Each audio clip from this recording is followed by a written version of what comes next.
just by one little word, it can create a ripple effect that lasts long after you'll be on this earth. People remember not what you say, they remember how you made them feel.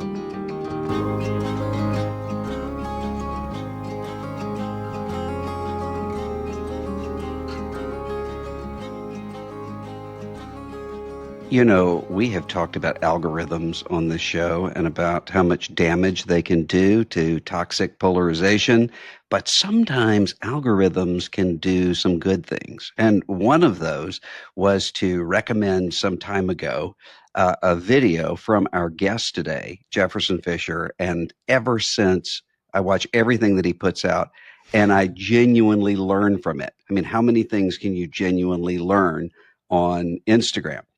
And so I was thrilled to know that he has a new book out called The Next Conversation: How to Find Peaceful Resolutions and Meaningful Connections in a Toxic World, teaching us how to communicate with control, confidence, and connection. His name is Jefferson Fisher. He's a trial lawyer, speaker, best-selling author, and he lives in Beaumont, Texas with his wife and children. Jefferson, thanks for being with us today. Thank you so much for having me. I'm honored to be here. Before we sort of go into the issues that you are talking about in your book, I want to kind of give you a sample scenario and help me figure out how to walk through it. Okay. I have somebody, church I previously served. Afterward, there was a lady who would come up wanting to argue about some things that I really didn't want to get into or talk about. And so she would come up, and the way she would preface it is, "Don't you think?" And then she would go through the list of whatever those things were. I didn't want to argue with her. I also didn't want to give her the impression that I agreed with her. And I kind of want to communicate, hey, I like you. Let's not do this. How should I have handled that? There's several things that come to mind. Certainly depends on the question that she's asking. In my view, whenever somebody's trying to communicate things to you or want to invite conversation, there are certain topics that, in my opinion, are appropriate for talking in the church, and there are things that are talking you should be having outside the church. That's been my philosophy. Sometimes I've had it where somebody comes up and they want to start asking maybe a legal question, or once and it's nice, it's fine, but they want to start talking about work. Yeah. So usually, what I would recommend and what I've done in these kind of instances is I'm just going to throw some things at you. One is this something we can talk about this afternoon, or is this something we can talk about later or tomorrow? Any way that we're going to postpone that conversation. Two, I'm happy to talk about this outside. That's what I say. So what I'm saying is I'm okay with talking about it in the parking lot. I'm not okay with talking about it while we're still in the sanctuary. That's kind of my philosophy. Yeah. And then three, if there's some things that you want to make sure you're getting someone, like you said, you want to still feel like you make sure that she knows that you like her. It's nothing personal. You just don't want to argue with her. You're going to use the words, "I agree," but you're not going to agree with what she said right then. So instead of thinking very micro with having to agree what she said, you're going to think big picture and go, well, I agree that's worth talking about. I agree that's certainly worth a conversation.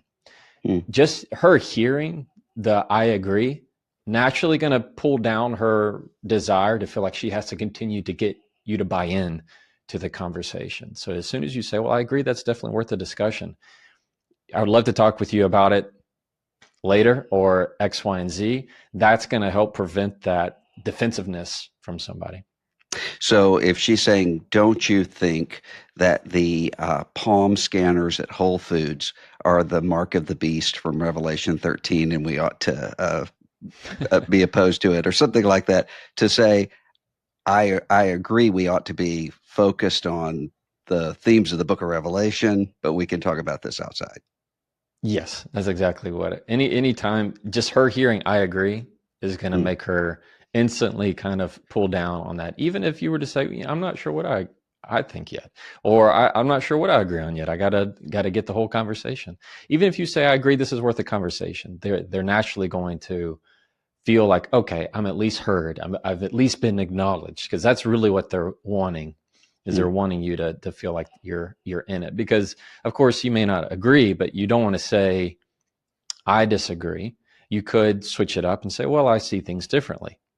Whenever you use words of view, words of perspective, people also don't get defensive. So if you said something to me and I said, I disagree, what are you going to do? You're naturally going to stop listening to me, and instead you're going to start recalibrating a different argument that's going to make me want to agree with you. All you're going to start thinking is building your ammunition, building up your wall. Okay, it didn't work the first time. Now I have to kind of build up my thesis. But if I were to say, I see things differently, then you naturally kind of get inquisitive of like, oh, what do you see over there? That kind of mindset is a lot better of getting people not defensive in conversation. There are a lot of people who will say, I'm just not good with conflict. And we have a lot of listeners who will write in and talk about scenarios and say, I'm just not good at this. One of the things that you talk about in the book is to say, well, you're not broken, you're not bad, you're just untrained. And I'm wondering, as an attorney, I think a lot of people, when they think of the way that attorneys use words to sway a jury or sway a judge, they think of it in maybe manipulative sorts of ways. But one of the things that you really are demonstrating in the book and in the post that you make is honesty. So there's not a kind of here's how you manipulate someone. It really is how do you communicate better. How did you learn to do that? I mean, was it just years of practicing, or how did you get untrained from being untrained, I guess is the... Well, I'm the oldest of four. My dad's an attorney. His dad was a DA. His father was a federal judge. His father was also I'm a fifth generation attorney. And so let's put that there. There's some elements of this that are genetics of how my family, how I've seen my father handle conflict. My dad's very diplomatic. He's very slow to anger. And my dad, he's preached throughout my whole life. If my dad is not working, or with family, he is in his chair reading his Bible. That is his North Star. And so I grew up with a lot of great examples and a lot of experience in learning how to handle conflict. I'm the oldest of four. Enough said there. Just with siblings alone. I will say also that this is something that the things that come to mind and the things that I share are the things that I've learned in my whole life, and also because of the things my parents have prayed over me. They prayed every night. They would say, "Dear God, give Jefferson wisdom and always be his friend." And that was throughout my entire life. And I believe that God answered that prayer. And so there are certain elements of my life and my personality where I have understood communication on a different level than the people around me. It's just it's a gift. I've had people that, I had friends in high school who just understood economics. They just got it. And I had to stay in, after school and study so hard. Same for accounting. Oh my gosh, I barely got through it. When it came to law school, I was more comfortable in law school than I ever was in college. It was just a different way of, I know this, I feel this. So I grew up with it. Also, being an attorney teaches you a lot of things. It teaches you that it's not just the question you're asking one witness. You have 12 people who are watching how you ask it, not just the words. You have to know that you're taking 3 years of a client's case and having to spit out one question that might be able to get the jury to answer the very question they need to answer. So you learn a lot of conciseness. You know how to be very assertive in that communication, because as you know, being a trial attorney, it's naturally full of conflict. That's exactly, I'm meant to run towards conflict as an attorney. You mentioned your dad reading his Bible. One of the things that I thought about a lot while reading this book is the way that in the Gospels you have all of these moments where people are trying to catch Jesus in his words. And he's responding in very different ways. With some people, Mm, he gives just a straightforward sort of answer. With other people, he asks a question. With other people, he says, I'm not even going to answer that question." And that takes a right. lot of wisdom to figure out which of those approaches is the right one, right? I mean, sometimes you're just sort of Yeah. caught in a moment of, what do I do here? Yeah, and I think we love. I mean, one things, of course, is the stories he told. I mean, those are some of my favorites. That instead of a yes or a no, he's like, "Why don't you? I got a story for you." You Hmm. know, and that's very much.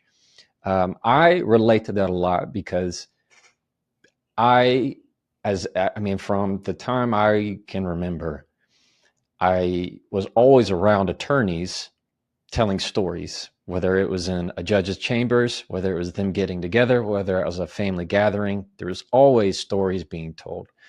And so, how did that translate in my life? I heard that a lot, where lessons were passed through stories. And same way with in law school, they call it the Socratic method. You're taught by somebody asking you a question. So it's the question and answer that is meant to teach the lesson so that everybody can listen. And the person asking the question, the professor, is leading you to the answer and challenging your answer at the same time. It's a wonderful way of realizing that there's never one side, hardly in any argument, that's a total clear cut. Very rare for something to be entirely clear cut. There's always a different side of it that you don't see. And so as attorneys, you're taught to be able to articulate and advocate the other person's side better than they can, Hmm. meaning that you can be just as persuasive, if not more persuasive, than they can be. And at the same time, you know now the flaws, the holes of why their story doesn't work and why yours does. So I very much can. It speaks a lot to me to hear. One, I appreciate that kind of that thought that you noticed there in the book of the perfect model of not saying a direct yes or no, not exactly answering the question, when to choose to answer the question, when to choose to walk away. That kind of wisdom is a model all of us can certainly strive to achieve. You talk a lot about essentially keeping control, keeping calm in these kinds of conversations, and you seem to be able to do that really well.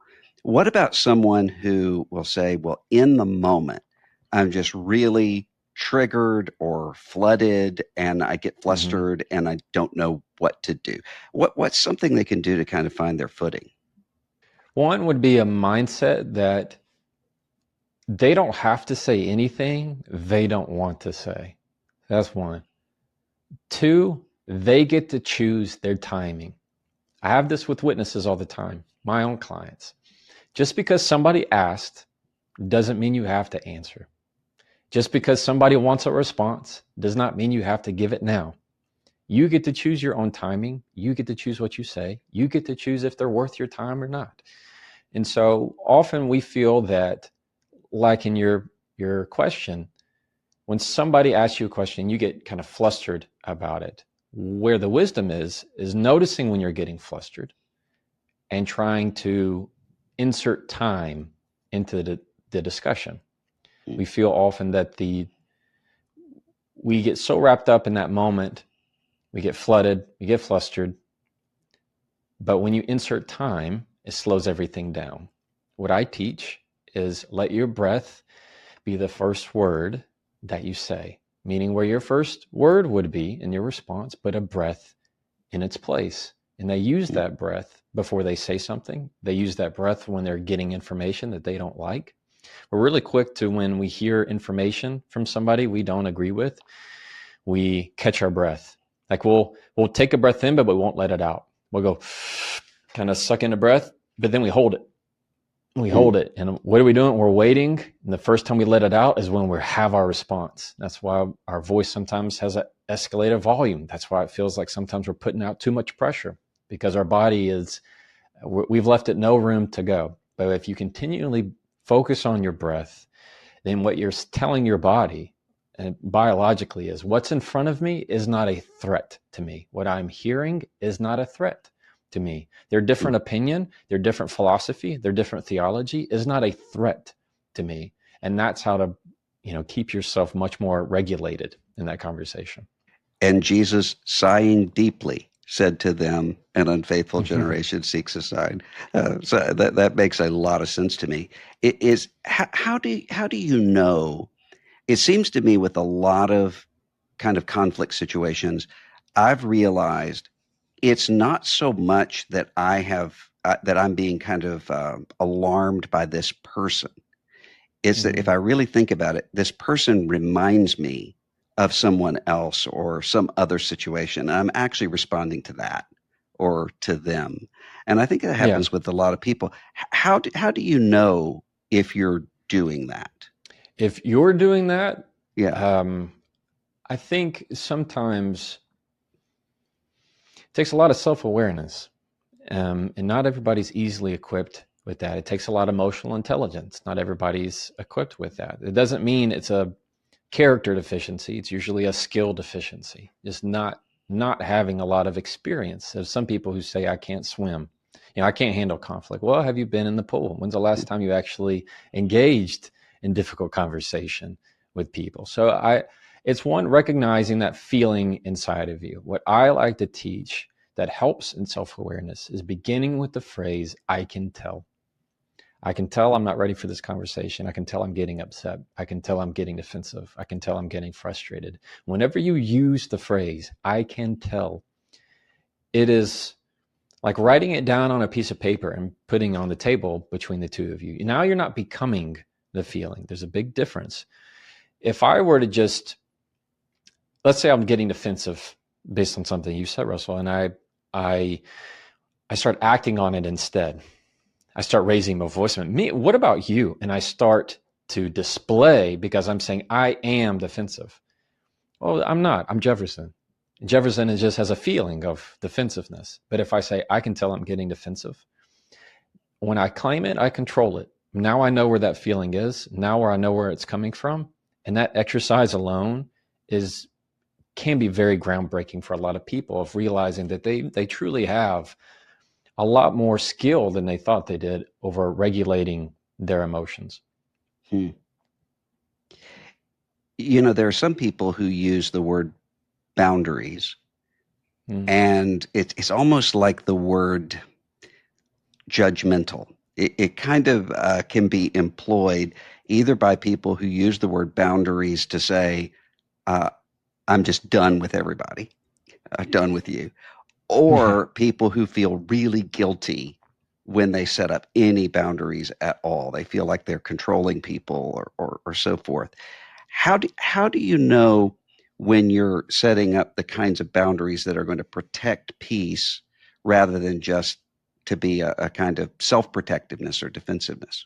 Yeah, I agree. There's definitely people can use the word boundary as a weapon almost, where they just I have that's you can't cross my boundary. Sorry, I have a boundary to where you really can't do anything, and anything they're going to do is they're going to take offensively. Yeah, that's not healthy.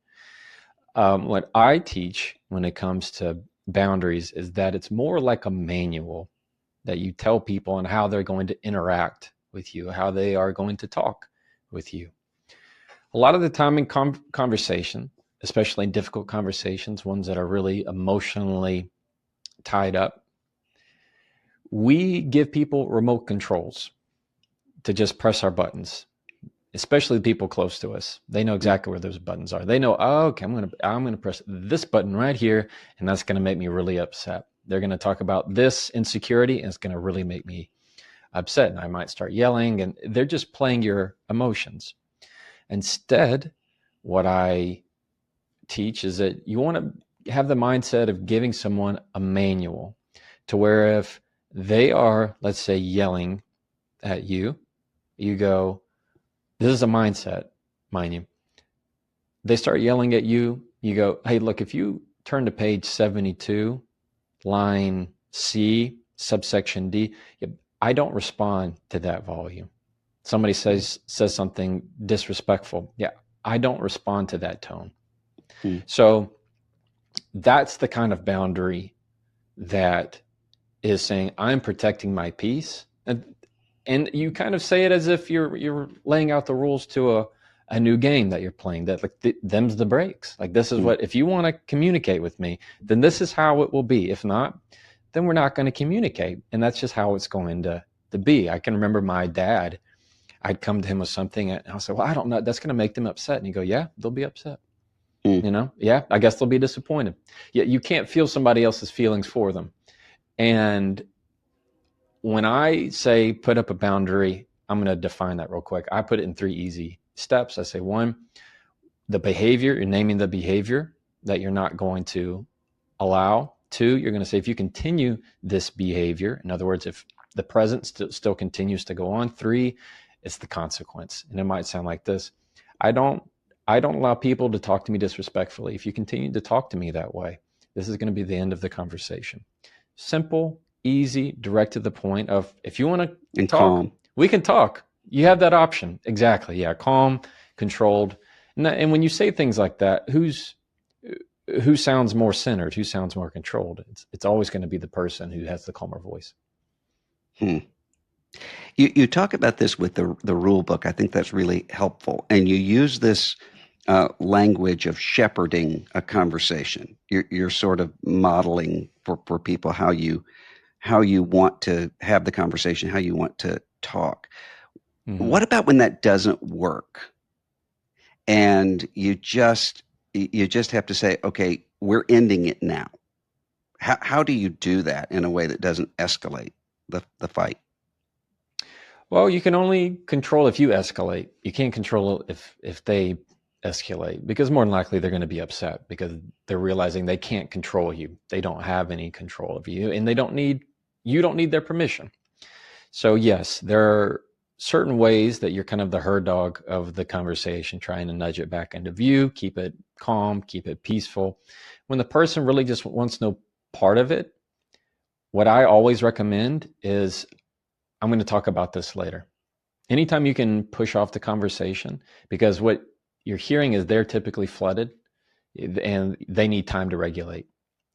That's what time has a way of just sifting it out every time. So if you simply push the conversation, and it's not asking, it's telling, it's asserting, I will talk about this another time.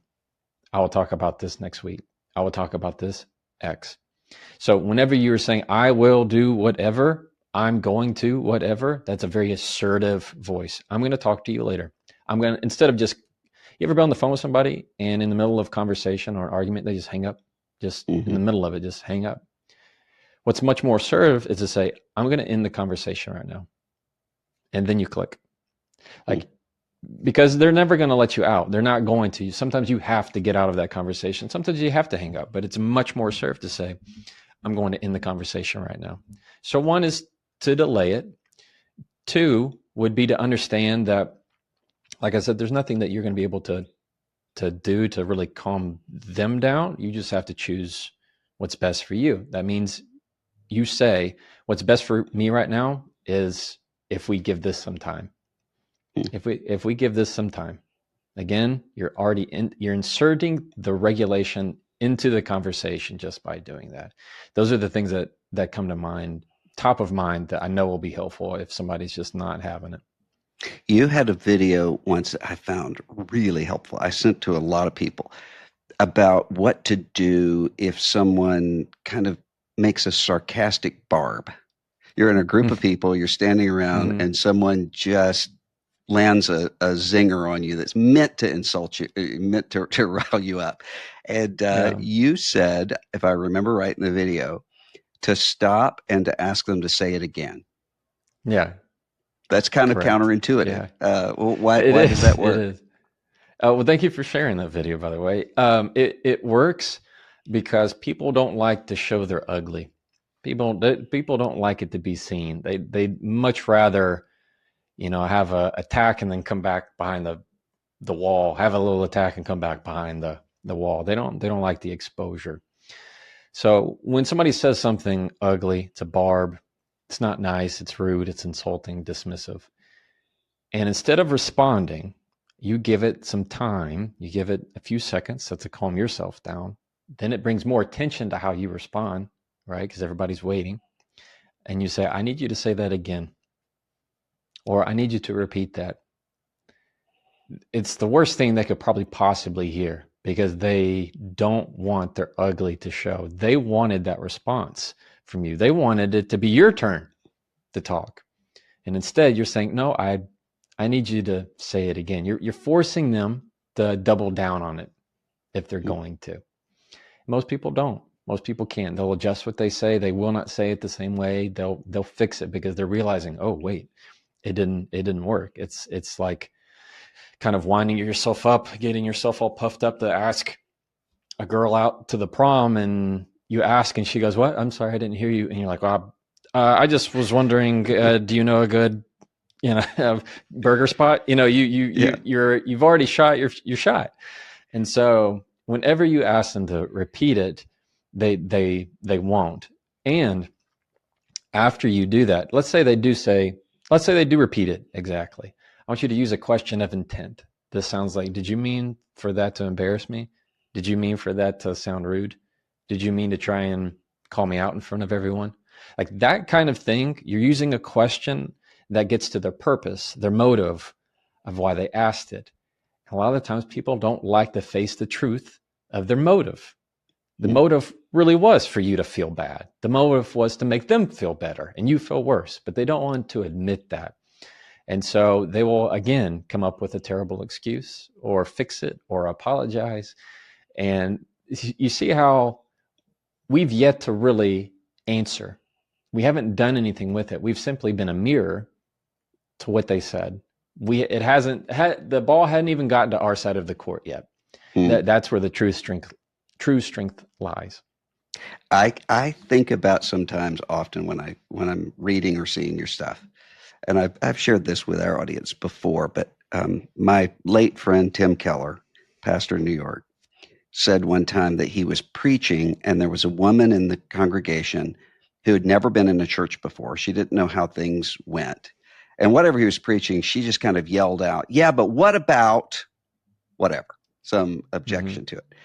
And he had to stop and say, I knew if I answered her, I would never preach again, because that would just become the kind of tenor of the thing. And if I called her out, she would be alienated. So I said, so what did you do? And he said, I didn't respond, and I continued preaching.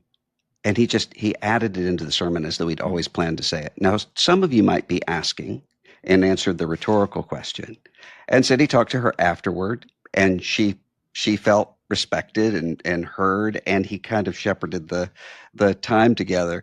That kind of represents a lot of what you're talking about here, of just having the presence to ask, what is this person actually asking of me right now? And trying to read that before you respond.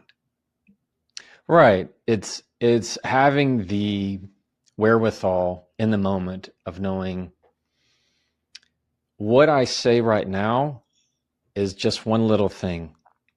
What they hear from me later that will last a lifetime is much more important. We get into these conversations, and when they get heated, we respond, sometimes thinking it's no big thing. It's just, all I did was just respond real quickly to what you said. It was offhand. Maybe I didn't put much thought into it. We're having something right now, but we don't think about the moment after. We don't think about 2 weeks from now. We don't think about a year from now. And that's how long these words will last. We know, and I bet you every person who listens or watches right now, when they were a kid, when they were on the playground, they remember somebody saying something that hurt their feelings, and they have carried it with them for 40, 50 plus years, and it's never left them. Of course, the kid just said whatever they were going to say. They were a kid.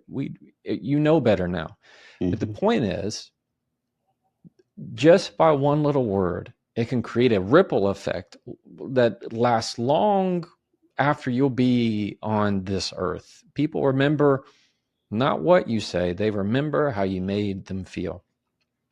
Yeah, that sort of confusion of the past experience with the inner voice. I see that a lot. People who are they're kind of constantly accusing themselves. And I've even known people who have kind of spiritualized that into kind of assuming this is what God thinks of them.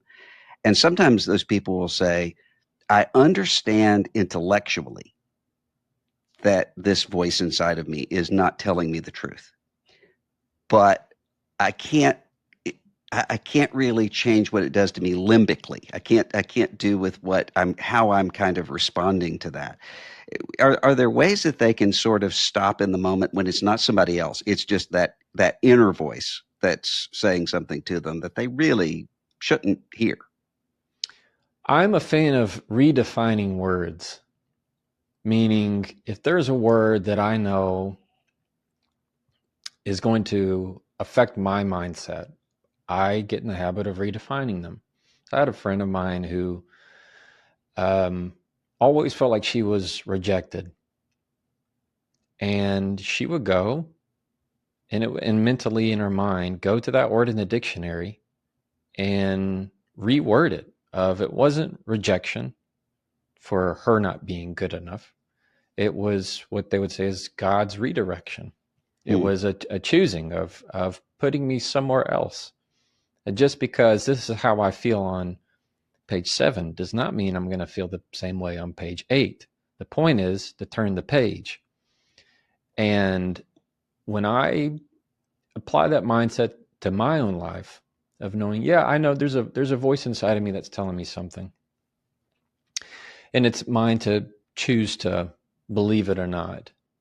But when I try to objectively redefine that word to myself, it helps me a lot because it is a way of reminding me that there is always another day, and that at a very basic level that helps keep me sane. To mhm. know that you're not always who you once were. You're not always who you are right now, and that I feel like sometimes that's just the best we can do on this earth.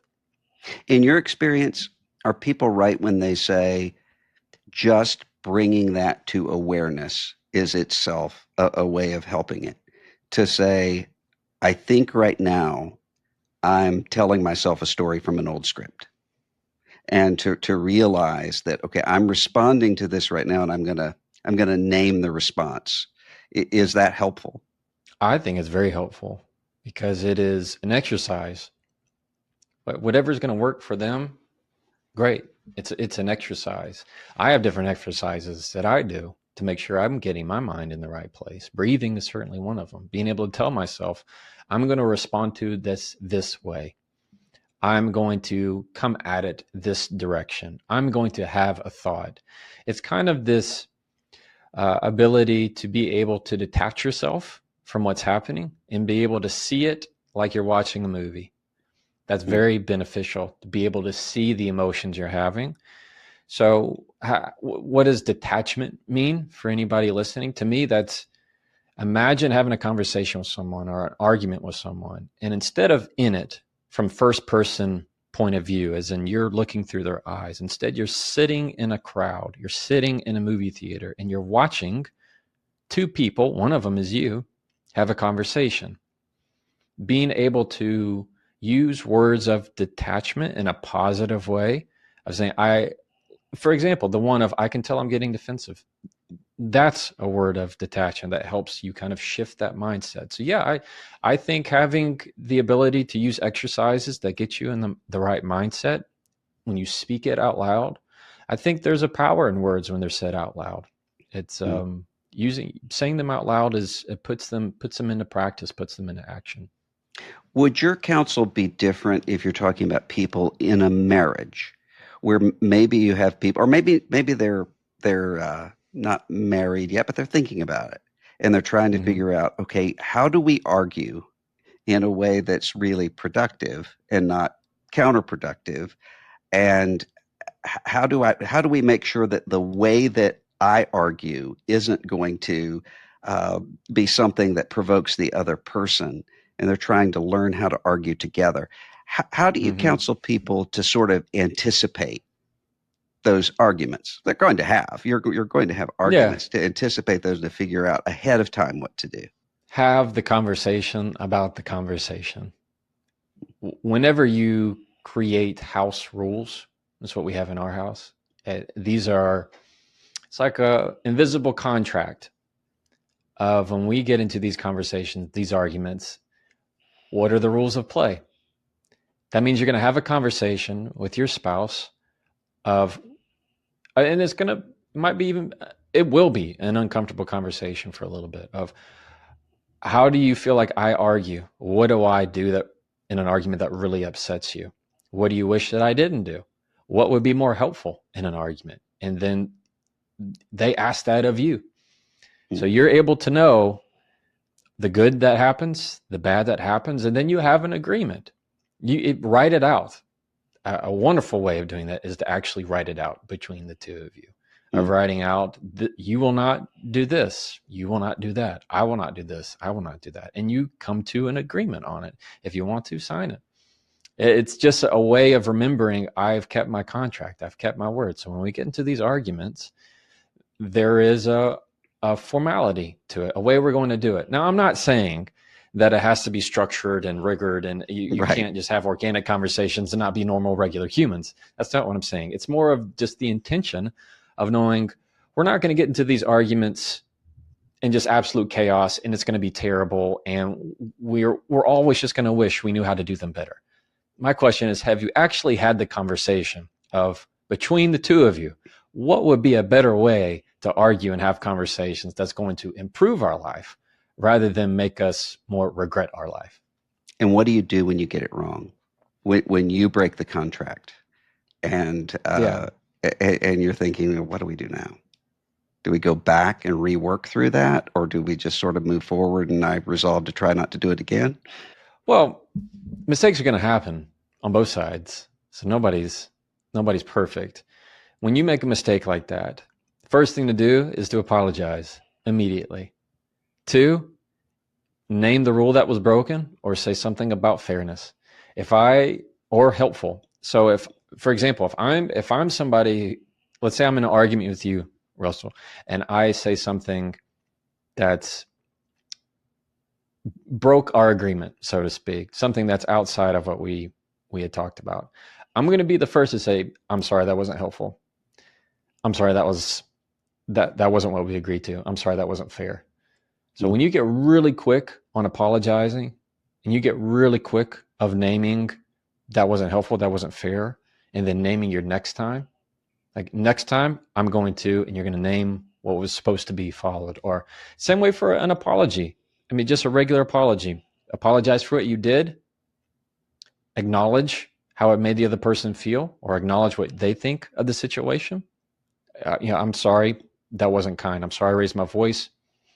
That was disrespectful. Next time, I'm going to talk at a lower volume. Next time, I'm going to take a step back and take a little breather the next time I feel that coming up.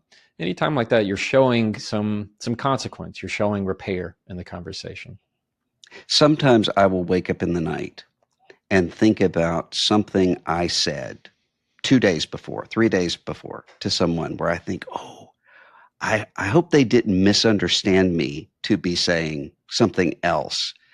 But you don't know, do I call that person? Maybe they didn't take it that way.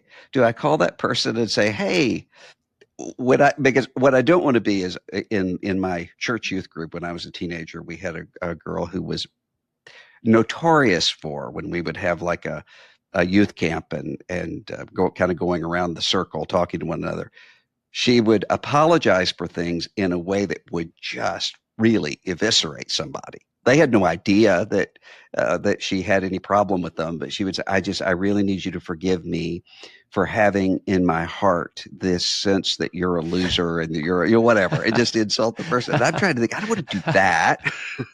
But I also, in case they misunderstood it, I don't want them to keep that way.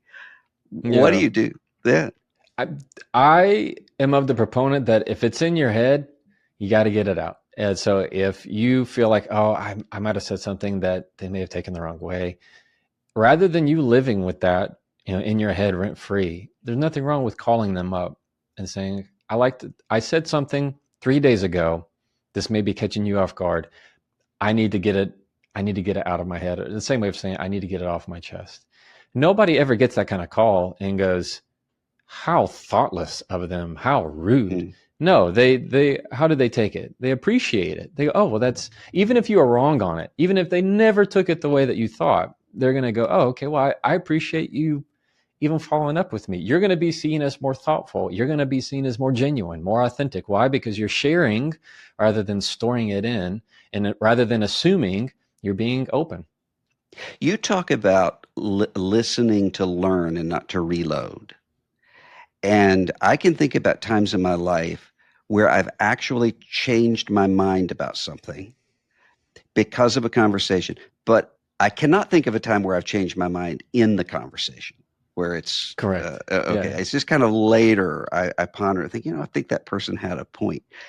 How do you put yourself in the posture where you can do that, where you can actually process, well, this person might be right? Yeah. I find that, well, you're exactly right.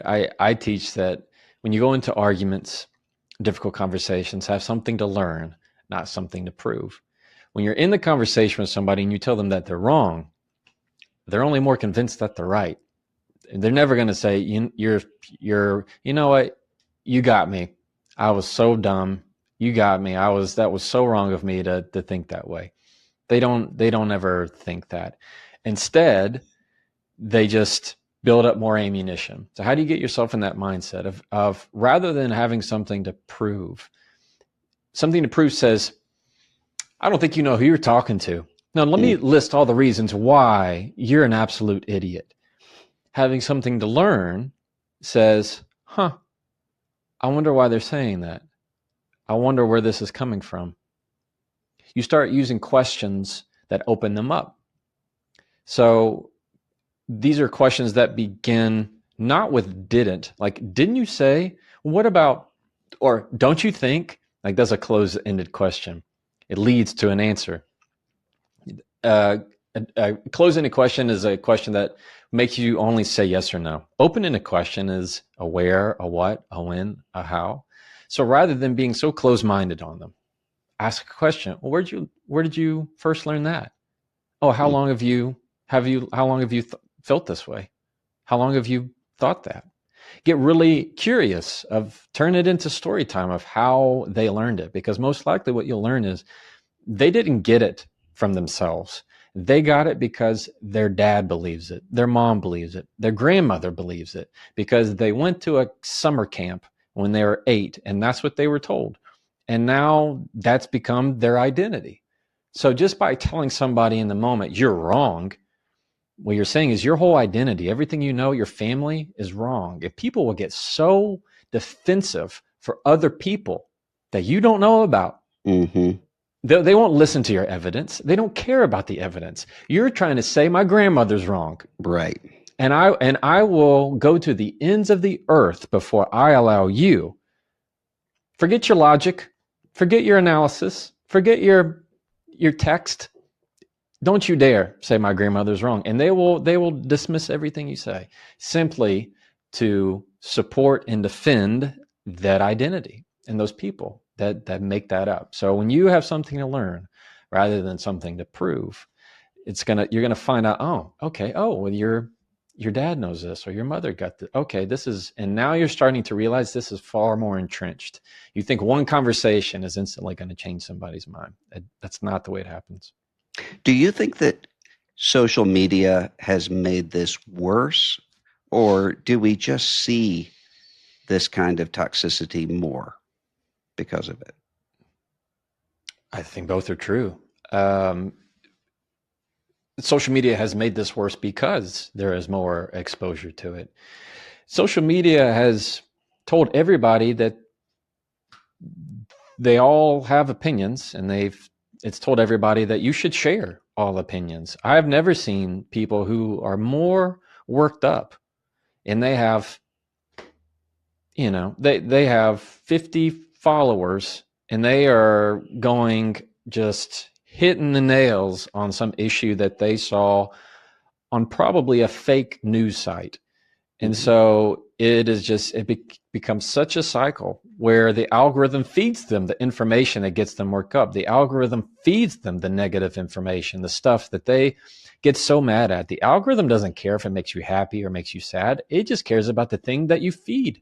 It just cares, is it eating it or is it not? Is it digesting it? Is it not? So if you search for happy news, it will give you happy news. If you get, fulfillment and get worked up over the negative news, it will continue to feed you negative news. So it is simply a reflection of exactly what you're consuming.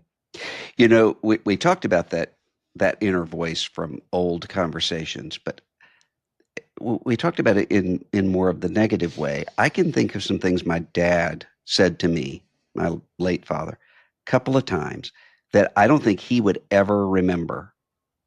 And they were words of kindness that just show up, the rest of my life. I don't think he would ever know that word at that time, really, I needed it and still do. How do you, as a parent, learn to give those kinds of words to your kids in ways that might show up in their own inner voices later on? I came across something, I forgot where, and it was this, that once you have kids, you now exist as their memory.